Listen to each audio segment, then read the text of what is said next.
My friends at Easy Cater are workplace catering pros, helping you find food for everything from daily employee meals to staff meetings and special events. Visit easycater.com/leaderassistant to find out more.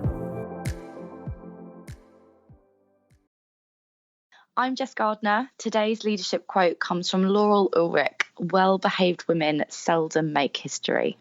Episode 3-1.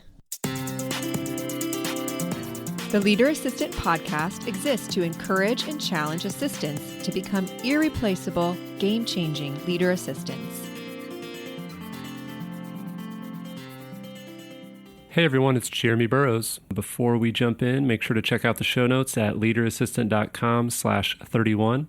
Also, join our Facebook community at facebook.leaderassistant.com. And lastly, if you haven't signed up for the 30-day Assistant Challenge, check it out at assistantchallenge.com.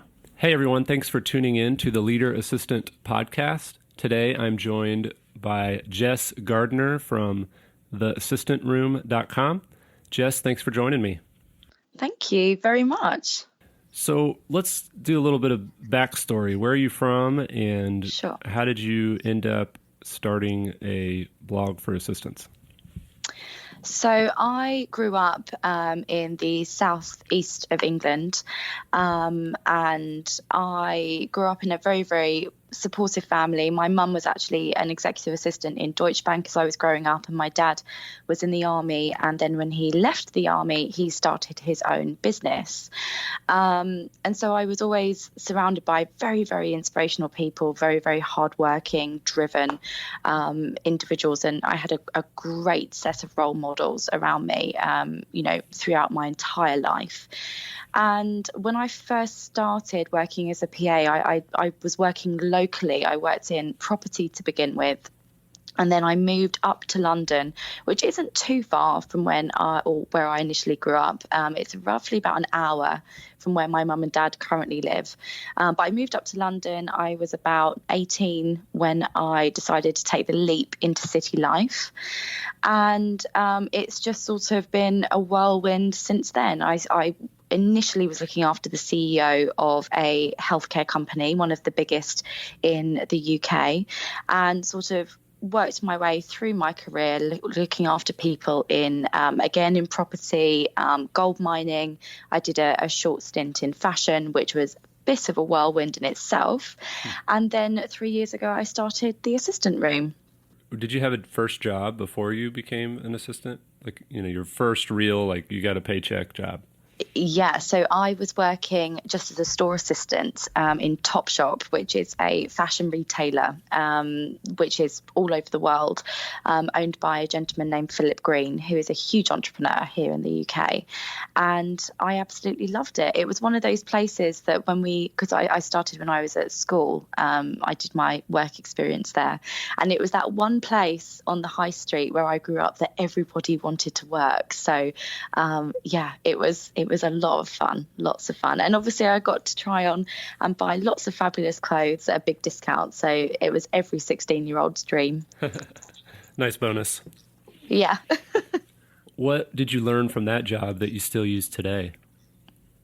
I think working in fashion and retail, you just become extremely resilient. You're working with the general public, in a way that you do everything for them. There would be good days and there would be bad days, like there are in any job, but sometimes the bad days would be particularly bad, especially if you're only just starting your first job. You're 16 years old and you're faced with a very, very angry customer, and you have to calm that person down in front of a queue of 25 other customers.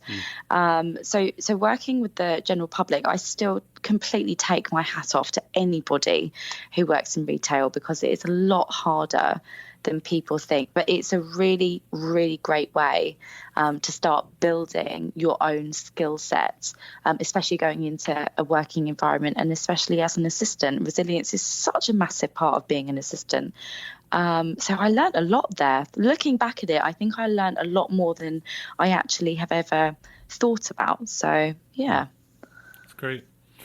So can you describe the job of an assistant in one sentence? I think that's actually impossible. I don't think any of us could probably describe the job of an assistant in one sentence. Do you know what? I think everybody in this industry has such a different type of job. And I think that's what makes this industry so interesting in itself. I mean, every assistant out there will have the same sort of set of skills, because unless you have those, you can't be a successful assistant. So obviously you need to be resilient, you need to be extremely well organized, you need to be entrepreneurial in your own way, and think ahead, not just 1 or 2 steps, but 50 steps. And I think all of those sorts of key characteristics feed into what the job of an assistant is. But I really do think it's impossible to define that completely. So why is an assistant crucial to the success of an executive? I think there are so many ways that everybody contributes to the success of an executive. I really do. I think that this is one of the most underestimated roles in society. I use a phrase. I actually published an article recently with regard. It was titled "How to." It was one of our how-to articles. I'll send it over to you. But I said in that article, execs become bloodied and bruised on the office floor without us. And there are so many things that they don't realise that we do behind the scenes to make them so successful. There is, we're there every single step of the way for them, to pick them up, to guide them, to help them, realign any kind of misjudged energy, or just to be their complete confidant. So there's just so, honestly, I could probably talk about this for ages and ages and ages. I don't think that there is a successful executive who doesn't have an assistant. That's a good way to put it. Yeah. What are your thoughts on artificial intelligence, and what do you think we assistants should do to prepare for the future of work? Well, I know that you work in AI. And I don't know what your thoughts are, but I really do think that the way the industry in general is sort of approaching or trying to understand how AI is going to affect the role of executive assistants and personal assistants, I think the general consensus is that everybody is quite scared. And I think that's the completely wrong way that we need to be looking at it. As assistants, obviously, we are all so busy. Everybody says their to-do list is as long as their arm. And it's not an uncommon situation where you've got people working out of hours, before work, after work, at the weekends.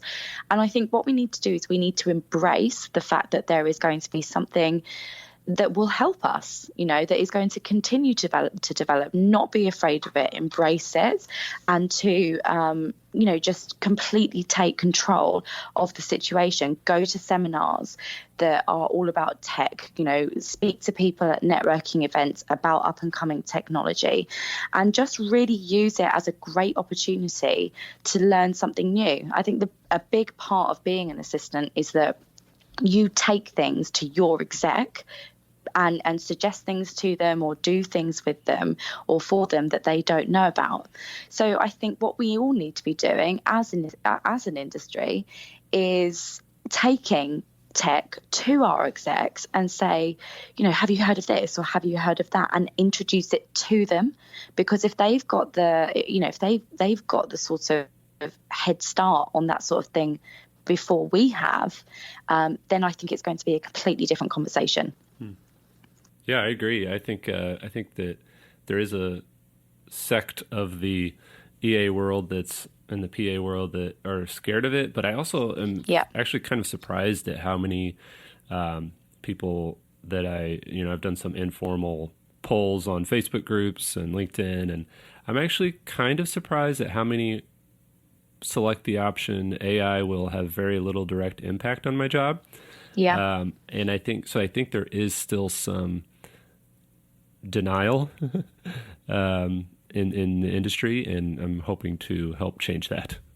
Completely. And I think people, when you say AI, I think people forget that we already have a lot of tech and a lot of AI in its current form already introduced within our lives. I mean, I would probably say, I think I read a statistic the other day that said something like 45% of people are very happy with the fact that they have an Alexa in their home now.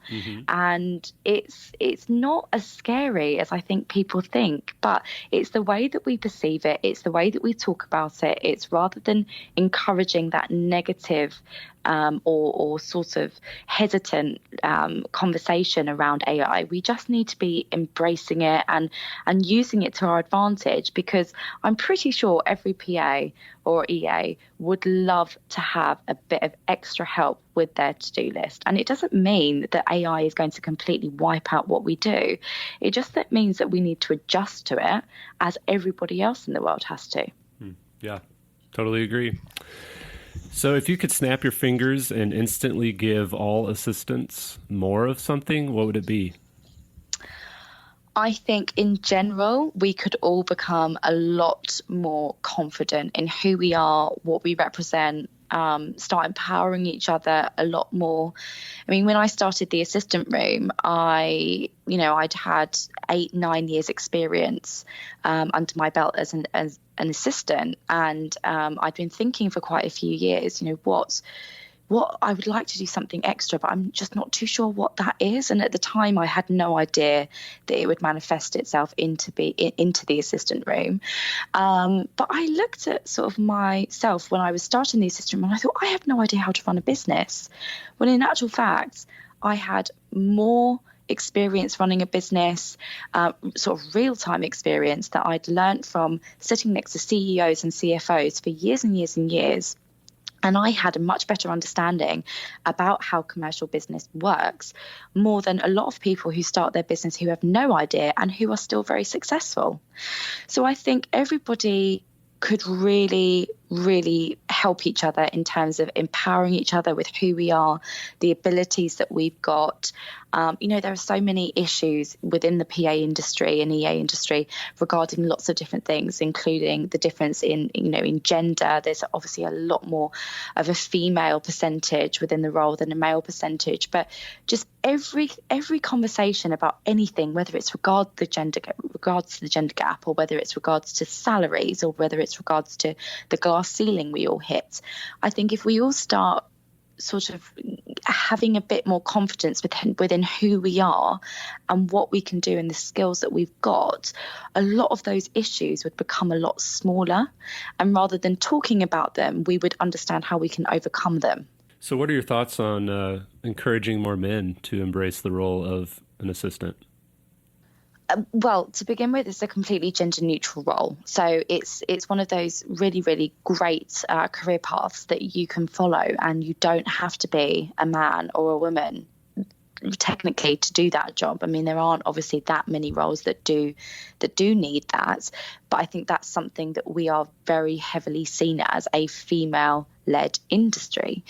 And I was speaking to a couple of the executive assistants, male executive assistants, who are in our network, and we all tend to generally have the same kind of thought process. So obviously this is a fantastic role. We're much further ahead in terms of what the role means, what it consists of, than we were 25, 30 years ago.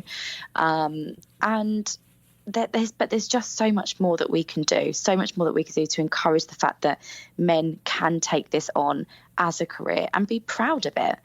But I think that there are three main blockers to the reason why there is such a big gap between the female and the male demographic. The first issue, I think, and the blocker are the execs.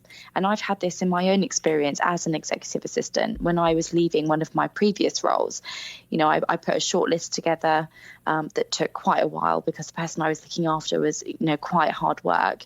But I put a shortlist together, presented it to her, and she immediately declined one of the PAs on the shortlist purely due to the fact that he was a man. And it just doesn't make any sense to me whatsoever. So I think that to be able to encourage more men to come into the role, we need to get the execs on board, and we need to obviously encourage the fact that this isn't a gender specific role and demonstrate that to them. But then we also need to have a conversation, or open up a conversation with the recruitment companies in the world who represent secretarial recruitment, because obviously a lot of them are very KPI driven, and a lot of them are very KPI driven in the sense that if they don't hit those KPIs, they're out the door straight away. It's an extremely cutthroat industry. If you're not proving your worth, you're gone the moment that there's a quiet period. And I think that, or in some companies, or in quite a few of the businesses that I've had dealings with anyway, and I think they need to start adjusting their approach to it. They are there not just to earn a fee, put a certain amount of PAs and EAs into roles throughout the year. They need to be having conversations with their clients, advising them on different ways to do things, encouraging them to, have that experience with a male PA, and at least, even just meet people, and not to dismiss them straight away purely based on the fact that you're used to having a female PA, because I think it's never going to change otherwise. So I think there needs to be a conversation with the execs, there needs to be a conversation with the recruitment businesses, and then the perception within the industry also has to change. And as I said a moment ago, it's such a different job to what it was 25 years ago. And I think that's what we really, really need to focus on. We need to change the conversation where we talk about how, there's not as many men in the industry because, for this reason and this reason in a negative way. We need to be showcasing and leading by example, and just really pushing the fact that this is a fantastic career option and a really, really wonderful job to have. And then hopefully we will start seeing some change. But I don't think it's going to be something that will happen overnight. I think this is going to be a very, very slow change, but it just needs that consistent positive reinforcement to make it happen. Yeah, and I think that being an EA, if we could communicate that being an EA is, for 4 years, for example, is probably better training than an MBA at, an Ivy League school. 100%. Well, I always, cheaper. Started 100% cheaper. Yeah, you actually earn a salary for doing this. But I always say that, I could never have started my own business without being an EA first. And I 100% stick to that. And I credit all of I just always want to say a huge thank you to everyone I always worked with, because I learned so much. You're sort of, as an assistant, you are enrolled in the best business school in the world, but you have to be in the zone and want to learn all of those things to have that opportunity. So you're 100% right, 100%. So what's the biggest mistake you've made as an assistant, and what did you learn from the experience? I think the biggest mistake that I ever made as an assistant was moving into my next role purely for money. And that was a big lesson for me. I used to very much I've used to value myself as an assistant based on the salary that I was earning. I always felt as though I was in competition with everybody else who was on a much higher salary to me. I had a serious case of imposter syndrome. It was, looking back on it, actually, it's quite sad for me to think that I used to really value myself on that salary and think to myself, well, I'm not as good as the person sat next to me at a networking event because I know they earn £10,000 more than me. And that was actually within my last role. I took that position based on the fact that I was going to get a very small pay rise, but that was all I was very focused on. I didn't really look at what the job was too much. I didn't look at the company too much. I didn't do any research into the person I was going to be looking after. And I left that role within 10 months because it got to the point where I thought I have just completely moved for the wrong reason. It's not all about money. This is my happiness that I am, compromising on here. I'm working an extreme amount of hours for somebody who I do not feel appreciates me, which I think is something that a lot of PAs and EAs feel.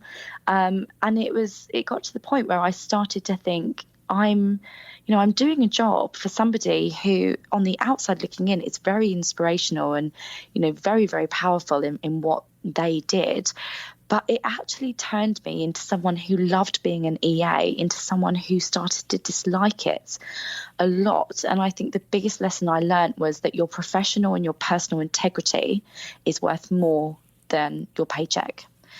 So always be honest with yourself, always be true to who you are. And money is not the important thing. You don't need to prove anything to anybody. If you've got an ambition to become the EA to the CEO in 5 years' time, just take it slow. Don't jump around from job to job just because an EA to a CEO job will then open the door to your dream role in the next year or so. But saying that, I left her to start the assistant room, so it wasn't all that bad. So when you started the assistant room, how did you kind of get that going and deal with promotion? And there's a lot of self-promotion involved when you're starting something like that. How do you do that without being salesy all the time or annoying? And how did you handle that? Yeah, of course. Well, I think that it all comes down to authenticity. You have to be authentic. And to be authentic, you have to be passionate about what you're doing. Throughout the assistant room, for example, when I started writing one blog post every 2 weeks. And I did that for about 6 months. And, I didn't really do anything other than that. And I think within the first year of running the business, I had a total of 50 readers online, which was at the time, and I still do look back at it and I think, it was a huge achievement for me because it was just having that confidence and that belief system in myself to know that I could do that and to do something that I really, really loved doing. But even going back to the very start, all the way through to how we promote the assistant room now, it's all on the strength of the content that we produce online. I think that there are so many people who, again, it goes back to I suppose our previous question that we just spoke about. You don't need to prove anything to anybody. You don't need to constantly write on LinkedIn or on Facebook how well you're doing. And you don't need to constantly say who you're working with or the clients that you've got on board or how many people you've got in your network or whatever's relative to you in terms of running your business. You don't need to prove anything to anybody. Everybody takes it at their own pace and everybody respects you far more if you can, show that you're doing an amazing thing without rubbing it in their face. Nobody likes a dog with a bone. And I think that going about it slowly and organically is truly the only way that you can keep that consistent reputation of being somebody who produces something amazing and not something annoying. That's great. So what would you say to assistants who are thinking, you know what, I want to start my own business? Yeah, well, I would say 100% go for it to begin with. If you really believe in yourself, then you can do absolutely anything. I think that if you have a passion for something, you have everything you need to start a business. Forget about the idea that you need loads of money or that you need to work 22 hours a day to make your dream come true or that you're going to have to throw the towel in on your social life. Running a business is extremely hard. It is very, very hard. You have to make a number of sacrifices, but unless you have a genuine passion for what you're doing, it changes from being very hard to being impossible. And it doesn't matter what you do or what you choose to focus on, whether it's making candles and selling them at the local farmers market, or if you want to create your own clothing line and in 5 years' time you want to have a shop on Hollywood Boulevard, whatever it is, just don't let anything or anyone sort of compromise that passion that you have. And when it comes to PAs, don't let anybody compromise that passion, especially if it's a boss that you have who doesn't understand you have a life outside of the office.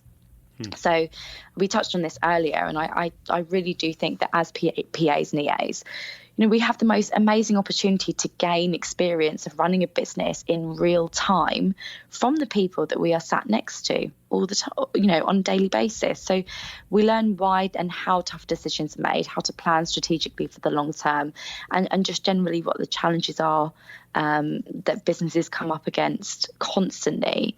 And you are enrolled in the most amazing business school in existence, and you have just this constant support network around you. You can ask questions to your CEO and they're not going to get annoyed with you because it's your job to know everything.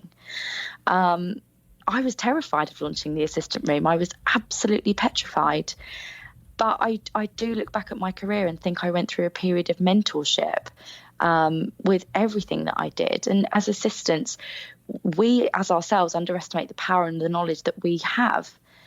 And if you really think about it, anyone can start a business. But if you can start a business with 5 or 6 years of experience working in a corporate office or any kind of working environment where you've constantly got access to the boardroom, when it's full of the directors, or if you've constantly got access to your boss's inbox and you can read every board paper that comes through or every strategic planning paper that comes through, you have so much and so many resources at your fingertips that the only final thing you need to do is believe in yourself.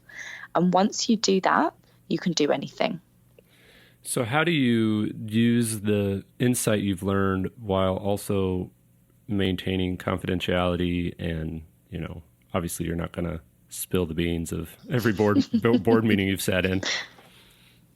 I think it's just, you have to go on your own personal journey of learning certain things. When I was a PA or an EA and I had this idea for the assistant room, it actually took me quite a few years to figure out what it was going to look like, what it meant, what I was going to dedicate to it. And I just used to absorb everything I possibly could in every single way, whilst obviously maintaining a completely professional attitude to what I was doing, and just sort of storing it in my own way and thinking, this experience is happening in front of me. This is the experience that I'm involved in. How can I use that when I start my own business? Or is this something that I know I could potentially come up against in my own business? And I would just keep a mental note of it. I mean, I'm very lucky that I have a very good memory.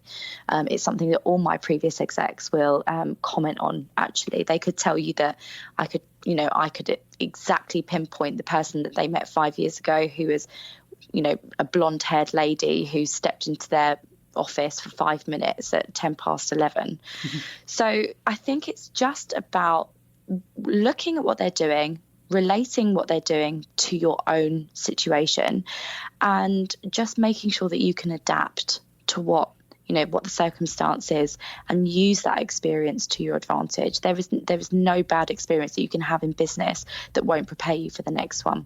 So it's just about kind of utilizing all that information and making sure that that one thing might not work for you, but there's lots of other options that you can potentially use to your advantage, if that makes any sense. Yeah. What's the number one struggle that you had as an assistant, or maybe that other assistants have that you hear all the time? I think it's about recognition in the role. I think everybody has a job description that will at some point in their career say ad hoc tasks. There will be that bullet point that says ad hoc tasks or to go above and beyond. What does that actually mean? I think that there's too much within the industry that everybody, and execs too, that expect of PAs and EAs. They just expect you to get on with anything that they give you. And I think there has to be a limit to what that is. And that's something I really struggled with when I was a PA, because I would be, I'd have my yearly performance review, and they would say, right, prove to us why you why you deserve a pay rise, or prove to us why you would like to have a promotion, if I ask those questions. And it was really difficult for me to be able to say, well, I've done this year with tangible evidence to what I'd done, but they wouldn't see that as anything outside of my job description. And it was really hard. And I think when you've got people that you trust and you're doing everything in your power to make their lives easier and to really help them, it hurts. It hurts when they turn around and say, well, you need to justify why you should have a couple of £1,000 extra a year when you deserve that. And they're sitting there saying, well, as they would do in any circumstance as a business, present to us your business case, why you deserve more money. And it's really hard. It's really hard, especially, I think, because a lot of people do think that they are vastly underpaid. So it's difficult to provide, and I always found it was very difficult to provide tangible evidence to prove why I wanted to be given an opportunity that I had not been given previously. So that's a conversation in itself. But I think to combat that issue, we all need to start, as an industry, start thinking a bit more outside of the box, and start thinking about how we can provide that tangible evidence so they don't just say, well, that's something that's in your job description. So let's kind of wrap things up with a couple questions. The first one's a little bit of an interesting one that I don't think a lot of people talk about. What would you say to an assistant who becomes romantically or sexually attracted to their executive? So this is a hard one, but you know what? I think that this is one of those topics and conversations that a lot of people probably are faced with. And I don't think this is going to be a very uncommon situation.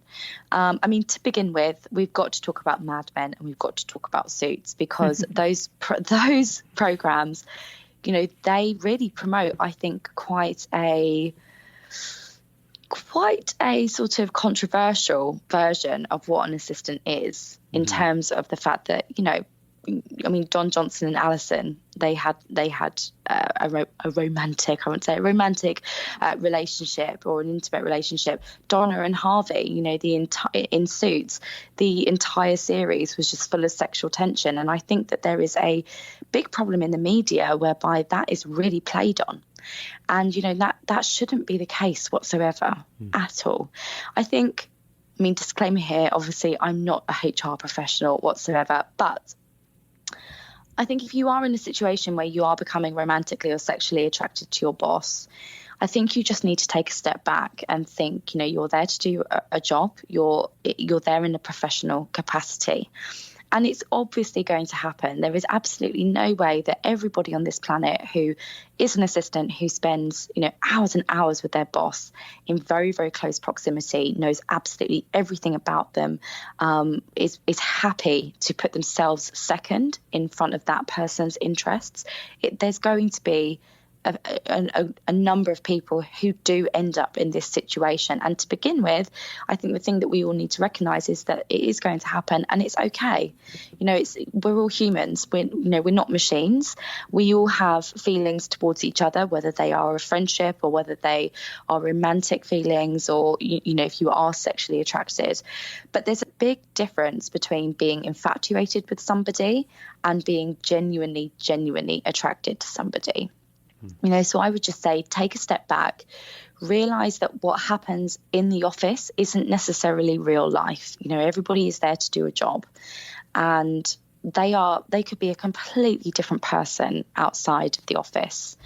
You need to just take a step back, realise the capacity of your relationship. Is it worth losing or compromising your own success over?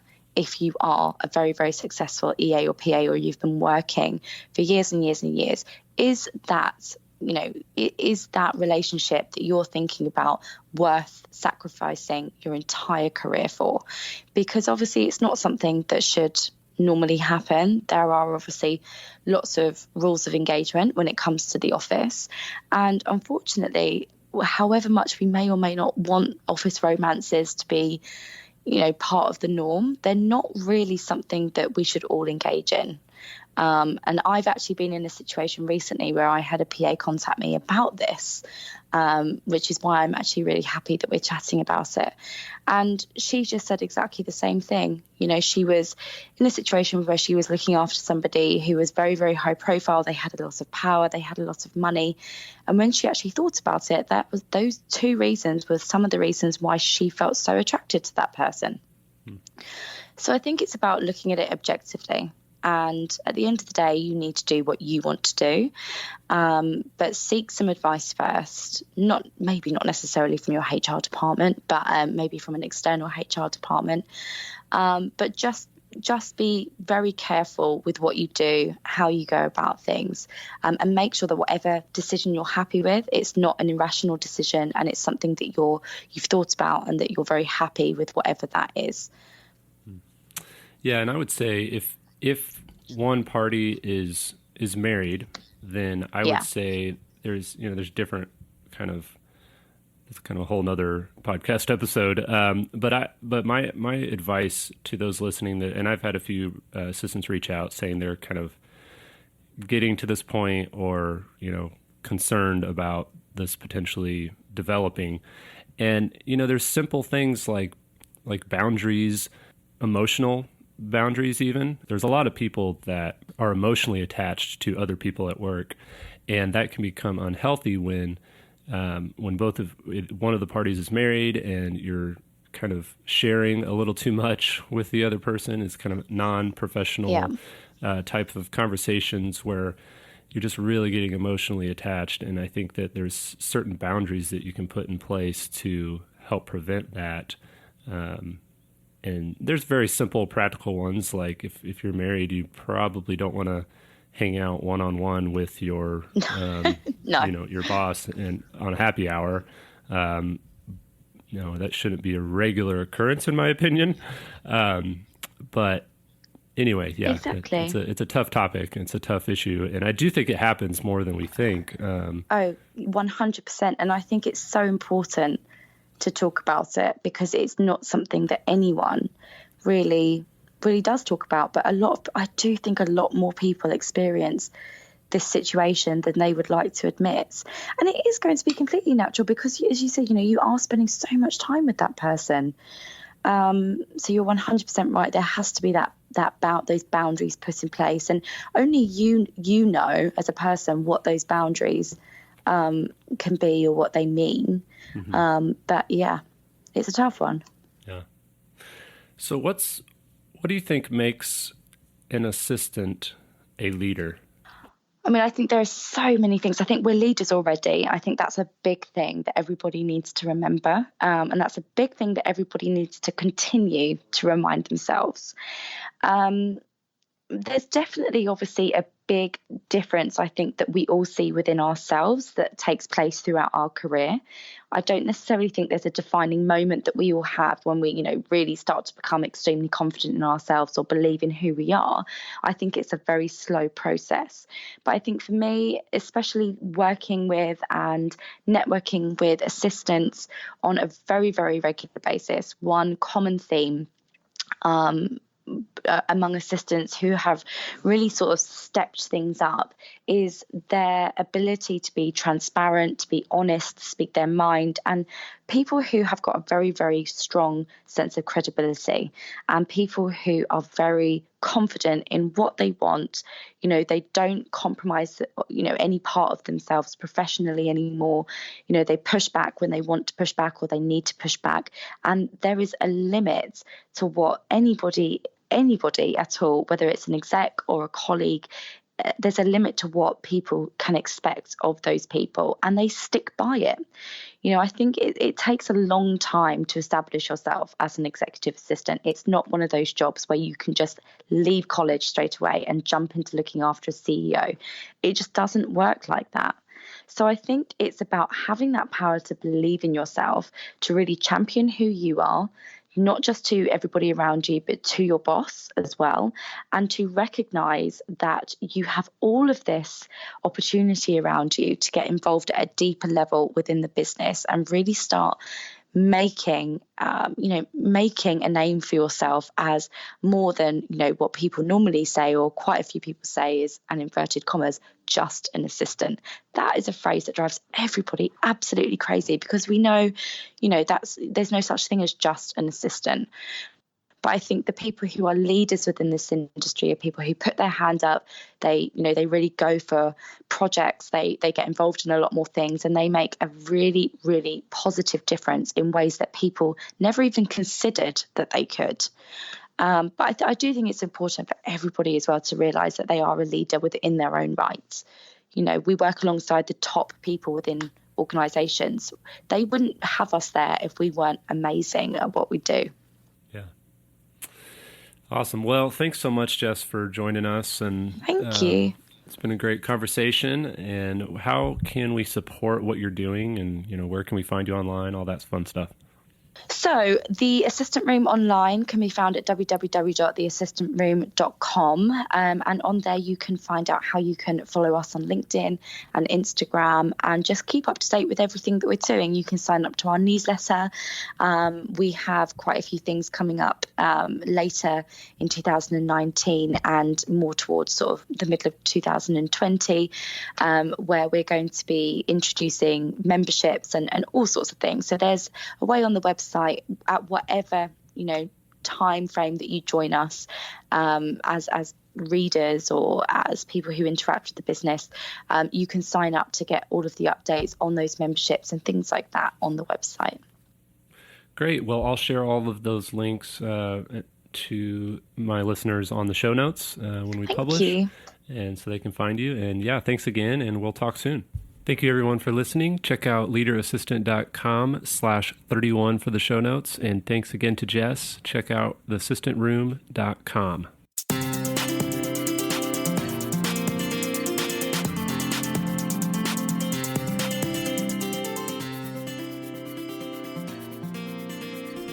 Please review on Apple Podcasts. GoBulls.com